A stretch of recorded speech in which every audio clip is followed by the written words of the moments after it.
Shalom, friends of Israel. Thank you again for joining us on today's Israel briefing. As you know, Jewish National Fund USA announced a $1 million match through today. So we urge you to support our critical relief efforts at jnf.org/support Israel. Every dollar goes directly to the people and areas in most need. On today's call, we will hear from Heinrich, National Public Diplomacy Directorate Representative in the Prime Minister's Office. Then we will hear from Kenan, Digital Marketing Professor and Content Creator. Finally, we will hear a short update from Israel with Talia Tzour, Chief of Staff, JNF Israel. We will first turn to Tal. Over to you, Tal. Thank you, everyone. I'm joining you from Tel Aviv right now from the Central Command, from the National Public Diplomacy Directorate that is under the Prime Minister's office.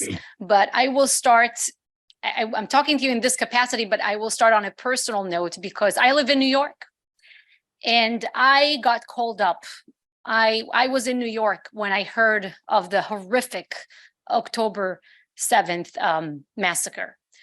And I felt like I told my boyfriend I was taking in air, trying to breathe, and it felt like no oxygen was coming in. And for a full day, 24 hours, that was my feeling. And then eventually, when I took the El Al flight, the first one that left after Shabbat, Newark, I boarded the flight and suddenly I felt like the air started to come in. I landed in Israel and then the oxygen started to fill my lungs. So I am very grateful for everything that you're doing.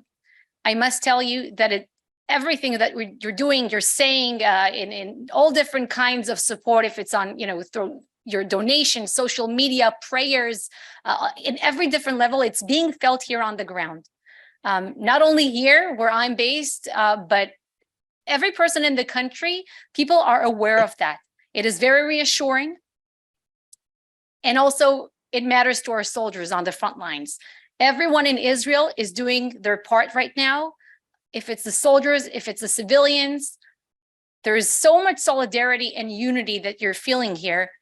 And it is very important that you will be part of that. And you are part of that because people are feeling it. And we've been receiving tremendous, incredible support from President Biden, sweeping bipartisan support also from the US Congress. There were two different delegations, by the way, of representatives here. Today, Chuck Schumer, Cassidy, Mitt Romney was here. So it is very reassuring and very uplifting amid all of these horrendous evidence of ISIS-style atrocities that we are exposed to. Now, where we stand, this is day 9, as you know. We were, at first, just like you, we were all shocked. We are still in very deep mourning. The process of identifying some of the bodies of those who were slain, and we're talking about over 1,400 now, that's the official number, are still being identified. And sometimes we're asking family relatives to provide DNA samples because some of these bodies are beyond physical recognition. And funerals are still taking place. And there are so many personal stories. I can just, again, share with you one specific story of a friend of my brother who was supposed to get married next week. He is from Nir Oz, one of the kibbutzim, around now we want to say the Western Negev, but the kibbutzim surrounding the Gaza Strip, obviously, that were one of the hardest hit communities. And this guy was supposed to get married next week.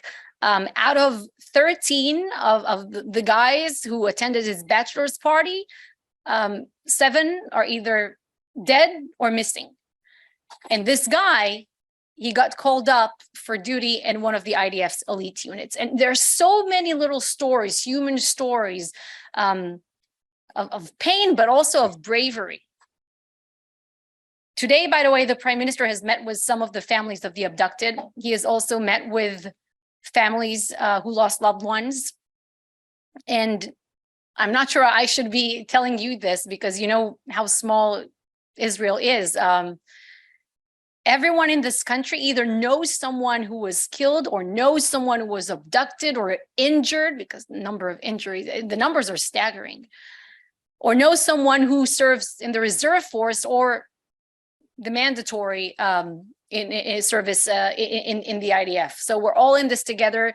And we have a unity government now, which is really reflective of the public sentiment that you see in Israel right now. Our enemies were mistaken because they thought that we were not together in this. They probably watched all of our public, internal, political, very fierce public debates that we held over the past months. But now, that is not what you're seeing in Israel right now. There is a tremendous, really heartwarming civilian effort underway, and everyone is doing their part. Now, I'm myself, Mark Regev, and Elon Levy, we're three people who are giving the interviews to the foreign media. That is what I'm doing here. And after 9 days into this war, what we're seeing is that the questions have changed in their nature. In the beginning, the international media used to ask us about the atrocities, and then it was, well, is it really real? Is it for real? Do you have evidence? We want to see pictures. Then we show the evidence, and then they were shocked. And why are you showing the evidence? That's horrendous. And now the news cycle somewhat changed, and they're asking us about what we're doing in Gaza. So we keep reminding them that we didn't want this war. This war was forced upon us, but we have very clear goals for this war. And first and foremost, we're going to make sure that Israeli territory is secured, that our border fence is secure, that our northern border is secured, and that there's calm on other fronts. We're also calling on other adversaries of Israel's state entities and terror entities like Hezbollah and Iran, do not try us. President Biden said it very clearly. He said it in one word, don't. So, and the second stage and the second goal, rather, of this war is obviously to dismantle Hamas's military capabilities and to make sure that they will lack the motivation to do to us what they did. It is clear that the Israeli public is demanding answers. There will be time and place to conduct an inquiry and draw the very important lessons, because this can not happen again, can never happen again. But right now, our focus is on winning this war, because when we do so, it will not only be for Israel, it will also be for the entire civilized world and everyone who was disgusted by Hamas's atrocities. We are liking Hamas to ISIS. And honestly, if you heard Defense Secretary Lloyd Austin, he said that he's seen ISIS and this is worse than ISIS. It is worse than ISIS, because not only because of the atrocities that they committed, but also because they have a state behind them, Iran. Remember that over 93% of Hamas's budget, of their funding, it comes from Iran. So right now, the questions that I'm receiving from various media outlets around the world are concerning the Palestinian population in Gaza. You remember this. It's always the same questions. We've seen it in 2014 during Tzuk Eitan, Operation Protective Edge, and it's pretty much similar right now. They're asking us, what about civilians? Are they getting their supplies? Are they getting electricity? Are you targeting? So here's what we say to them. We don't want any civilian in harm's way. We don't. Hamas is responsible to everything that's happening is in the Gaza Strip, and you know that. What we are doing as part of, the Prime Minister's office, we are sending out this message that Israel and the IDF are calling on Palestinian civilians to evacuate, to move away from these areas in the northern part of the Gaza Strip, from which Hamas usually operates. And the IDF has identified safe routes to take them south to safer zones. In these safer zones, there are water and supplies. There is humanitarian aid. But Hamas, you know their nature.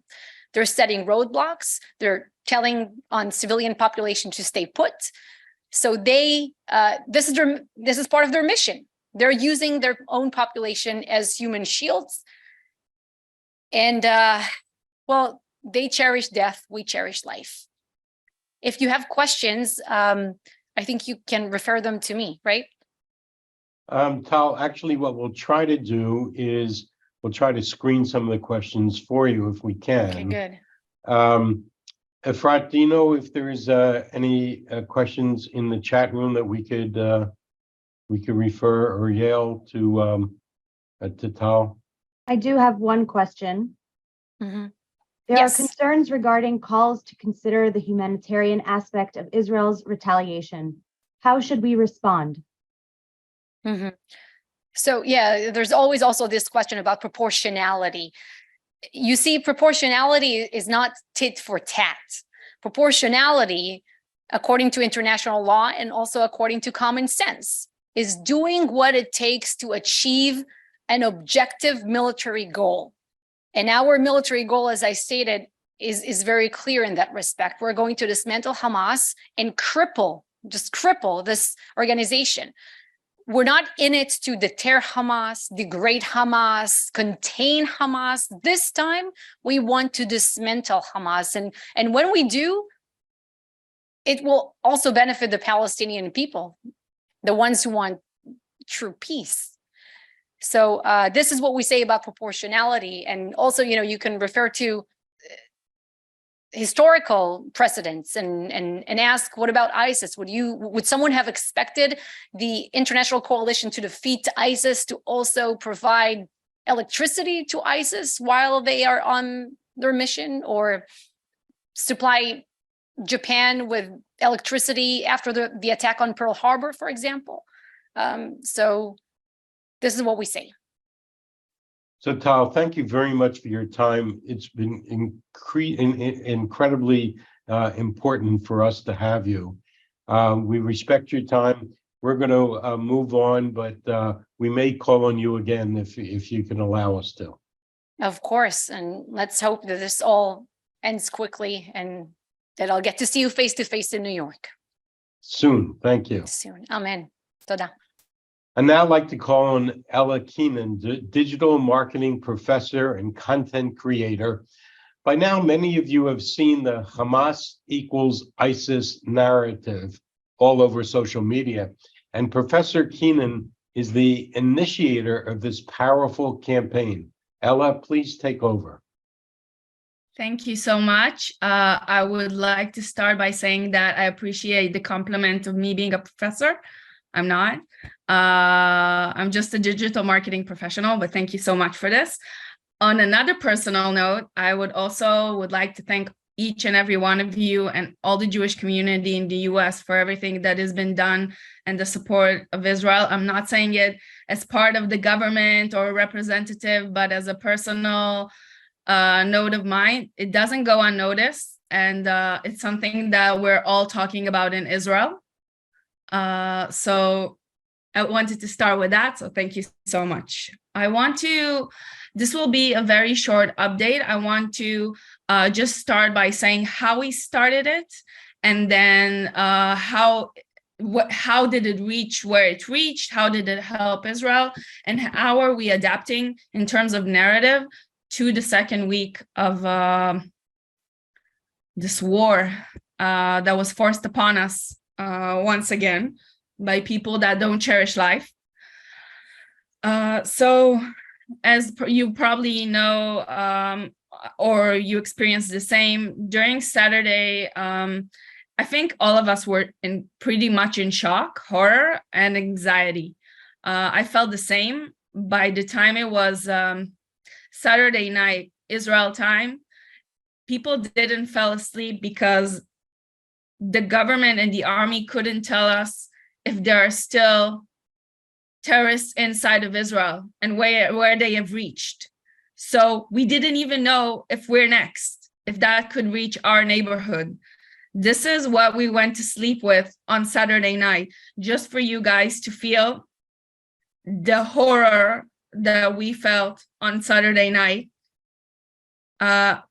We didn't know how to protect ourselves in our own homes, but that is something that we'll talk about in the end of the war. It's not something I want to talk, but as we rose up on Sunday, I already saw that there is anti-Israeli material and content that is being posted on social media.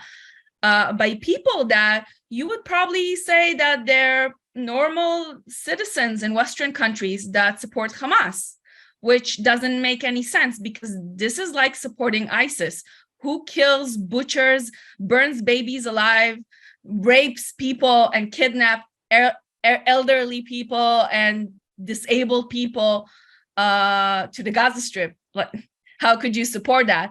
But I've seen that there's been like they looked like the social media looked at it as this is part of the Free Palestine movement, and this is what it's needed to free Palestine, which is complete BS, excuse my French, as Gaza is a whole different thing.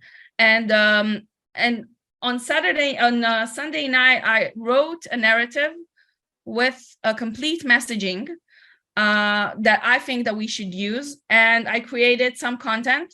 And I've used some content from other content creators that also advocated for Israel.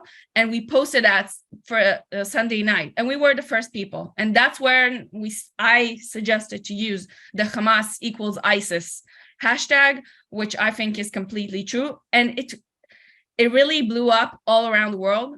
We've seen it trending just on every continent, almost every continent, by Wednesday and Thursday. And this was a great job that was done by the Israelis themselves that adapted this narrative, adapted the messaging, and also by the aid of people like you, our families, relatives, brothers and sisters in the US and other Jewish communities around the world that also helped us to share this narrative and messaging. We also put focus, and this is also brings me to what we're going to do now in week 2. In terms of narrative and messaging for the second week, as Israel started to attack back in Gaza.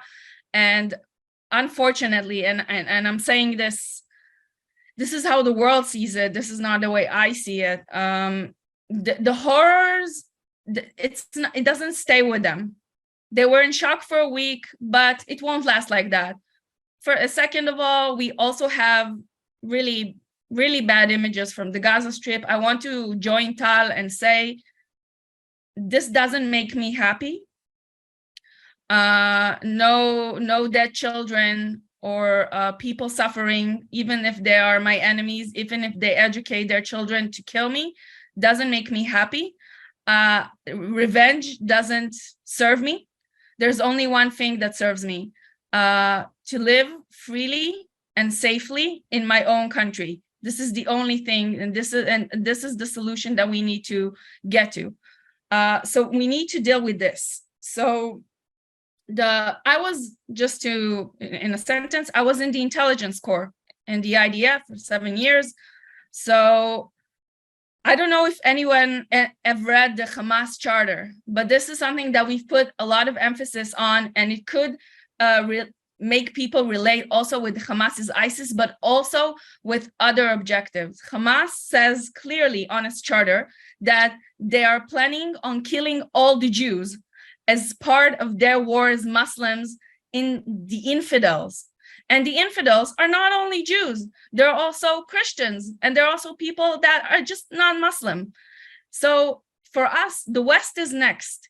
Israel is the frontier for the radical jihadic Islam terrorist organization. Israel is their first goal. The second one will be closer to your home, which is completely true. This is not part of an oppressor and oppressed conflict. This is not what we have in the West Bank, which also us in Israel, and I guess you too in the US, we all have different opinions on what is going on in the West Bank, Judea and Samaria. But Gaza is only one way. Radical Islamic terror, jihad, keen on killing all the Jews, no place for any peace talks. There's no peace agreement. Nothing that Israel would do would change that ideology. Therefore, there's no one to talk to. And if there's no one to talk to, then Hamas is the main, this is the organization that causes all this mess, also for its people. Hamas also, and this is also something we put emphasis on, doesn't let their people get humanitarian aid to flee from their home, even though Israel leave leaflets all around Gaza urging people, and we gave people more than a week to flee their homes. This is an unseen in any other war, a week to prepare themselves to go away. And Hamas didn't let their own people do that in order to get more casualties on the civilian side. So the narrative of Hamas is ISIS and the West is next, which is completely true as we're talking about radical ideology, radical Islamic ideology. Second thing is the fact that there's no one to talk to. This is not the oppressed and the oppressor. This is not the Israeli-Palestinian conflict. This is radical jihad, and they don't want to talk with us. There won't be any peace agreements. There isn't any solution that doesn't include the full dismantle of Hamas.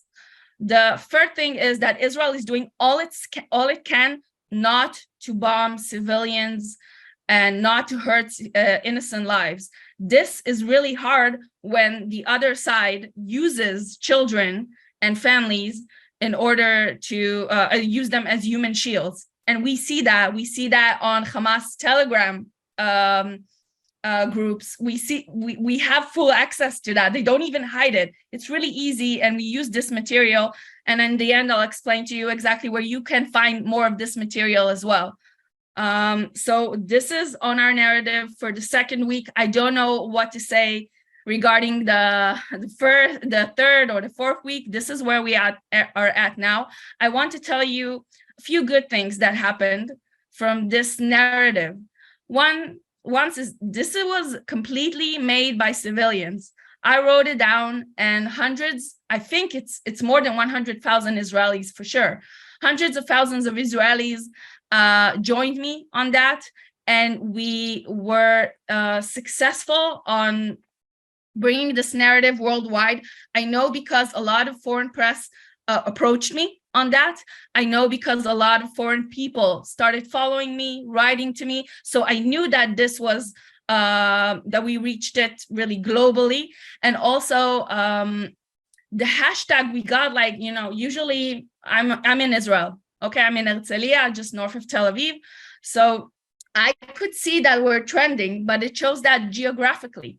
So when people from the US, from Norway, from Italy, from Australia started sending that, it also find that Twitter shows them that this is the most trending hashtag right now. We knew that we reached that globally. And this is the narrative we should continue with some other messaging. So thank you for listening to this. The last thing that I wanted to say is that I have a Telegram channel with all the materials for you to download or either just to share on Facebook, on Twitter, on Instagram that could help us. And we're really keen on changing the narrative, but also emphasizing us Jews and Israelis, we have no business hurting innocent, okay? But sometimes, when the coalition against ISIS in 2014 hurt a lot of innocent people in order to succumb ISIS, nobody said a word. This should be the same. And this is what I expect from the allies of other Western countries, of other liberal countries, and from the free world. And this can coexist. I can be a person that care about human rights, but I'm not suicidal. And this is, I think, where we are at now. And I'm really sorry if I'm being a bit more emotional. First of all, I'm Israeli. And second of all, this is really, I don't think we've ever been through something like that since the Holocaust. I'm not just saying that. So I really wanted to thank you for listening, and I appreciate that. And I appreciate that you came here and for all of your support. And we will talk later on when this is all finished, and I will say thank you again. So that's it. So Ella, first of all, we share your emotion, and we really appreciate the fact that you're getting the message out, the right message out. We'll make sure to get all the links and opportunities for all of us to share your good words, and just thank you for getting the message out. We appreciate it very much. Thanks. Now we'll turn it over to Talia Tzour in Israel. So Tali, could you take over? Yeah, sure. First of all, I would like to personally thank Ella. Ella is a very good friend of my daughter Hadar, and she's doing a great campaign over here.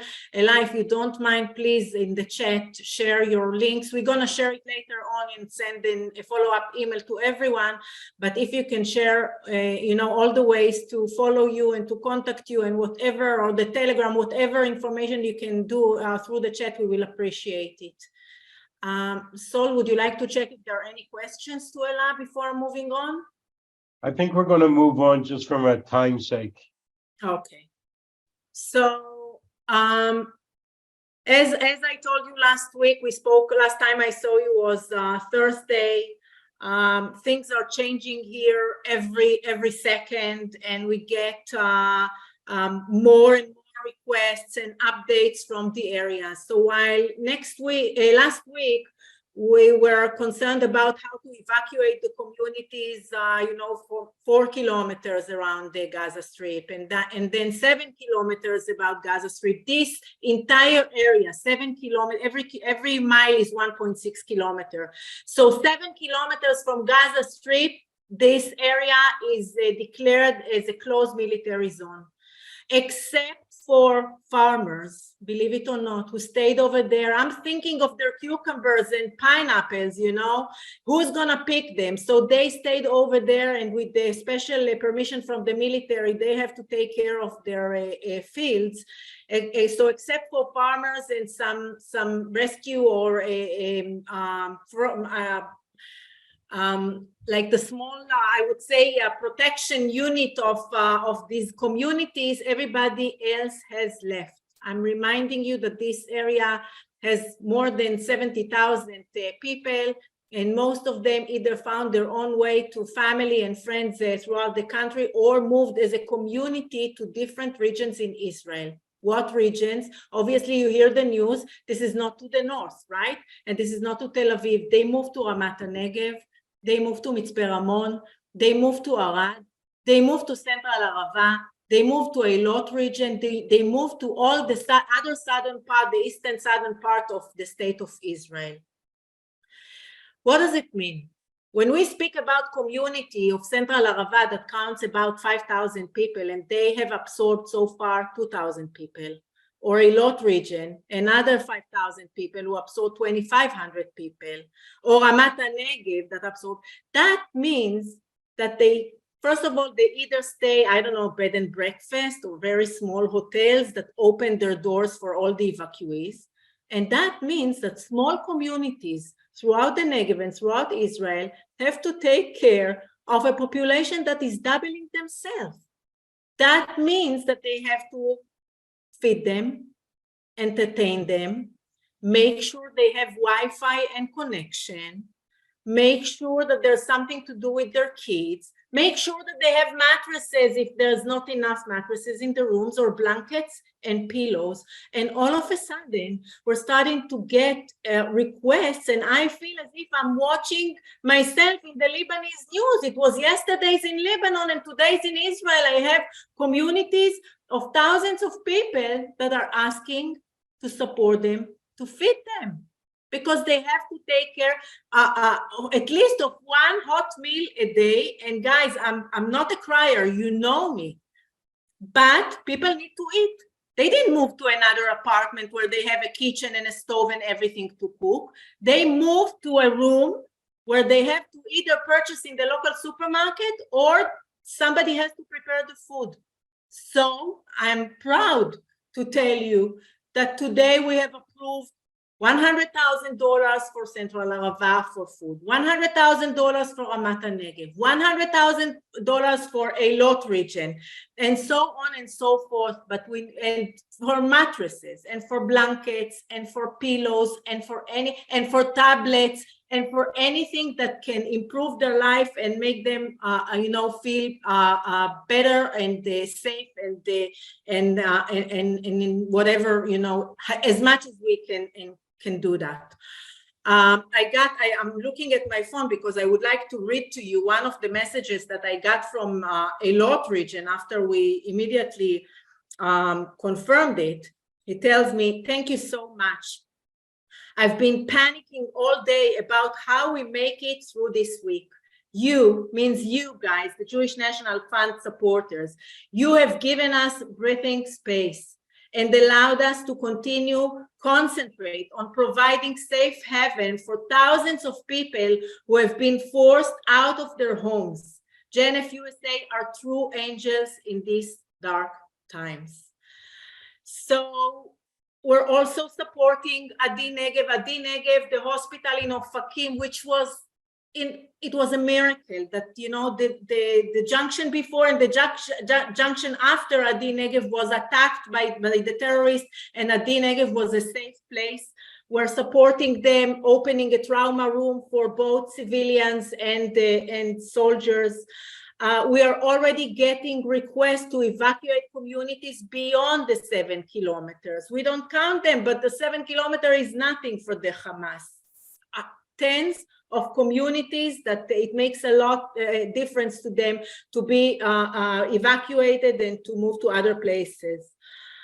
Mass high school kids, I know their goal was 10,000 and then 20,000. They've already reached $130,000. These kids, the high school kids, are raising money, and the goal is now $250,000 for them. We're working closely with every representative of the community that was evacuated to Eilat, to the Dead Sea, to the Negev, and we speak constantly, a few times a day, to make sure, and Noah is writing to you, thank you from the Arava, we're a community of 5,000 people and hosting 2,000 people. So you're gonna hear it from everywhere. And last but not least, we are already preparing with a campaign for the North, supporting the communities. That the northern border is just heating up, and we don't know, how they're going to react, and if it's, randomly, or this is a purpose to confuse us. But we have to make sure that the communities, there are 54 communities that we work with along the Lebanese, most of them were evacuated. Okay, don't get me wrong. You all know Michal Shiloach. Michal Shiloach is in the center. I don't know if she's on the line or not, like from 3-4 days ago. Okay, they were asked by the mayors and the government to move and to evacuate, so that if God forbid something happens, they are not there. Most of them don't even have shelters. So we are starting to build the campaign for the North to support the northern part as well. And that's it. I want to thank you again for your support. I want to tell you that none of us, not you, not me, not Ella, not anyone who's on the line, not Sol and not Russell, remember days like this in Israel. This is really an emergency. This is really something that we've never experienced before. And this is something that if I want to say yes to the communities, whether they are in the Gaza envelope or in the Arava or in the North, I have to be able to count on you, on your giving. So please, again, jnf.org/support Israel. Thank you so much for being, brothers and sisters and care about us. And thank you for supporting us in these darkest times ever. Toda. So, Tali, thank you for everything you're doing. I don't think the people on the Zoom realize how important you are to the distribution of the goods and the services and coordinating. All they see you is here looking nice and pretty, and on the Zooms, they don't understand what goes on behind the scenes. So on behalf of everybody here in the US, I want to thank you from the bottom of our hearts for what you're doing. We can't wait to come visit you. And as soon as we can do it safely, we'll all be there with you. By the way, thank you very much, Sol. Tomorrow's call is going to be dedicated to the families of the hostages and the missing people. We're going to have a few families and representatives that are fighting to bring them back with us on the line so that we can learn and hear them as well. You, as a strong lobby of Jewish people in the United States, means a lot to these families. So stay tuned. Yeah, tomorrow is going to be a tough day, let's say, on our Zoom. We will be doing our Zoom tomorrow. Well, I will be there in New York. So we'll be doing it live from New York tomorrow, and it'll be a really important session. So I encourage everybody to be there, to join the Zoom, bring your friends, bring your family, spread the word. It's very, very important. So thank you all for being here. We'll be back each day this week, except for Saturday, Shabbat, 12 p.m. Eastern, 9 a.m. Pacific. Don't forget that today we still have the $1 million matching fund. So please do whatever you can today. And Am Israel Chai. Thank you so much.